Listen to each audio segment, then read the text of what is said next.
Everyone. Previous video हमारा lump sum method का था। अब इश्यू ऑफ शेयर्स का सेकंड मेथड इंस्टॉलमेंट मेथड।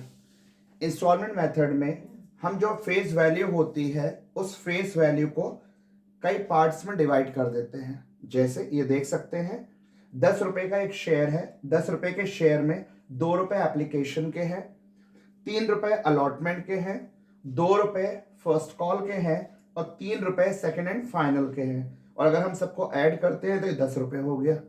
तो पहले हम 10 रुपए एक साथ ले रहे थे तो वो लमसम मेथड था, और अब हम 10 रुपए एक साथ ना लेके कई पार्ट्स में ले रहे हैं तो वो लमसम मेथड ना होके वो इंस्टॉलमेंट मेथड है, किस्त या प्रभाग पद्धति। अब जर्नल एंट्रीज देखते हैं। हम जितनी कॉल में पैसा लेंगे उसकी जस्ट डबल एंट्री होंगी। जैसे application, allotment, first call, second and final call, यहां पर 4 कॉल हैं। इट मींस इसकी टोटल 8 एंट्रीज होंगी। एंट्रीज क्या होंगी वो देखते हैं। सबसे पहले एप्लीकेशन रिसीव्ड होगा।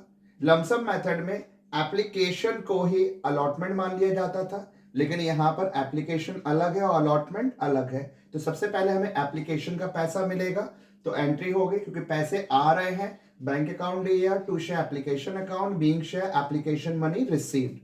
अब इस एप्लीकेशन से कंपनी अपनी शेयर कैपिटल बनाना स्टार्ट करेगी, तो हम ये एप्लीकेशन के पैसे को कैपिटल में ट्रांसफर करेंगे।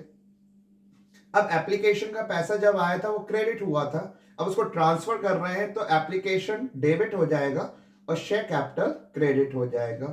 तो एंट्री हो जाएगी share application account to share capital account.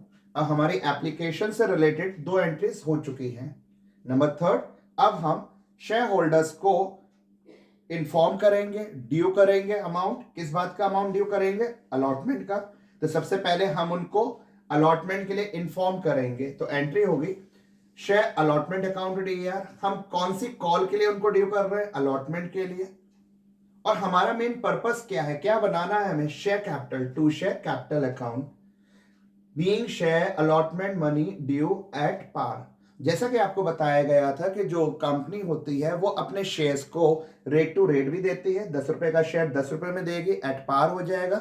और अगर वो 10 रुपए का शेयर 13 में देगी तो प्रीमियम हो जाएगा। मोस्टली जो भी प्रीमियम की अमाउंट होती है वो भी इंस्टॉलमेंट मेथड में वो हमेशा अलॉटमेंट के साथ ही कनेक्ट होती है।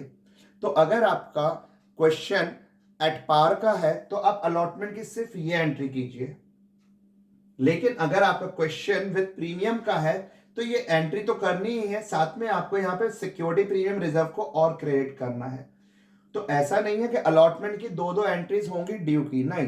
कंडीशन वाइज अगर पार है तो आप इस एंट्री का यूज करें, और अगर प्रीमियम है तो इसका यूज करें। और डिस्काउंट वो होगा नहीं, क्योंकि कंपनीज एक्ट 2013 कहता है कि अब जो भी कंपनी शेयर्स इश्यू करेगी या तो वो पार पे करेगी या फिर प्रीमियम पे करेगी, लेकिन वो डिस्काउंट पे इश्यू नहीं करेगी। अब हमारी अलॉटमेंट की ड्यू की एंट्री हो गई। हमने पब्लिक से ड्यू किया है और पब्लिक ने फिर हमें पे किया है, तो पैसे आ रहे हैं bank account to share allotment account being share allotment money received. Allotment की हमारी 2 एंट्रीज हो चुकी हैं, ये एंट्री और ये एंट्री। अगर प्रीमियम है तो ये वाली एंट्री नहीं होगी, ये वाली एंट्री होगी प्लस ये एंट्री होगी। फिर भी अगर हम नोटिस करें तो जिस तरह से एप्लीकेशन की 2 एंट्रीज हुई थी उसी तरह से अलॉटमेंट की 2 एंट्रीज होंगी। इन 2 में से कोई एक होगी और ये एंट्री आपको करनी ही पड़ेगी। अब हम अलॉटमेंट से भी फ्री हो गए। अब हम कौन सी कॉल करेंगे?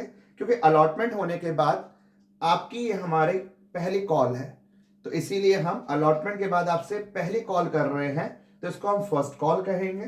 तो फर्स्ट कॉल का पैसा हम पब्लिक से पहले ड्यू करेंगे, मांगेंगे, तो शेयर फर्स्ट कॉल अकाउंट हम क्या मांग रहे हैं वो डेबिट कर देंगे। और हम क्यों मांग रहे हैं, क्या पर्पस है, क्या मोटिव है हमारा? To share capital account being share first call money due. अब हमने पब्लिक से पैसा फर्स्ट कॉल का मांगा है तो पब्लिक हमें पे करेगी। तो जब पब्लिक हमें पे करेगी तो हमारे पास पैसे आएंगे bank account to share first call account being share first call money received. Now the last one, company second and final call कर रही है, तो सेकेंड एंड फाइनल कॉल भी हम पहले ड्यू करेंगे और फिर बाद में रिसीव करेंगे। हम जिस कॉल को ड्यू करते हैं उसे डेबिट कर देते हैं। और हमारा मेन मोटिव क्या है? अगर ये अमाउंट को हमने पार्ट्स में भी बांटा है तो हम चाहते हैं कि हमारे एक शेयर की कैपिटल 10 रुपए से बने, तो हम ये सारे पार्ट्स को कैपिटल में ट्रांसफर करते जाएंगे। तो ये हमारा share second and final call account या to share capital account being share second and final call money due. अब हमने क्योंकि ड्यू किया है तो जहां जहां हम ड्यू कर रहे हैं, सी यहां ड्यू किया है, यहां रिसीव्ड हुआ है, यहां ड्यू किया है, यहां रिसीव्ड किया है, तो इसको भी हमने ड्यू किया है तो इसको भी हम रिसीव्ड करेंगे। तो एंट्री हो जाएगी bank account DR to share second and final call account being share second and final call money received.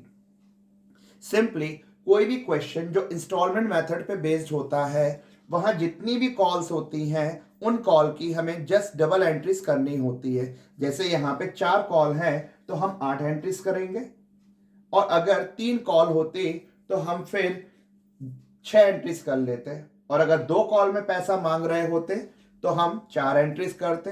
और क्योंकि उन्होंने एक ही बार में पूरा पैसा मांगा था, एक ही कॉल में पूरा पैसा मांगा था, इसीलिए लमसम मेथड में हमने 2 एंट्रीज की थी। तो 4 कॉल्स 8 एंट्रीज हो रही हैं, 3 कॉल फर्स्ट एंड फाइनल अगर एक साथ हो जाए तो फिर 6 एंट्रीज करेंगे।